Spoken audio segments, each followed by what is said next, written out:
एवढी टम फुगलेली पुरणपोळी बनवण्यासाठी 1 वाटी हरभरा डाळ जी आहे ना ती गाळ होईपर्यंत 4 ते 5 ह्याला शिट्ट्या घ्यायच्या, छान शिजवून घ्यायची। तोपर्यंत इथे चपातीचे पीठ मळलेले आहे, थोडे सैलसर पीठ मळायचे, भिजण्यासाठी ठेवायचे। त्यानंतर इथे हरभरा डाळ झालेली आहे, पुन्हा चाळीमध्ये गाळून घेतलेली आहे।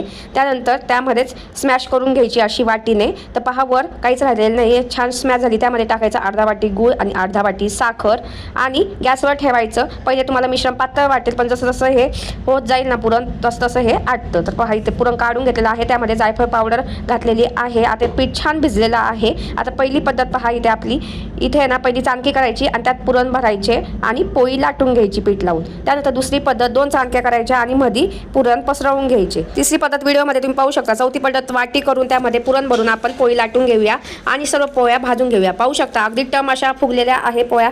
फुल व्हिडिओ जो आहे ना ह्या शॉर्टच्या खाली त्रिकोणावर क्लिक करून पाहू शकता तुम्ही। व्हिडिओ आवडल्यास चॅनलला सबस्क्राईब करायला विसरू नका।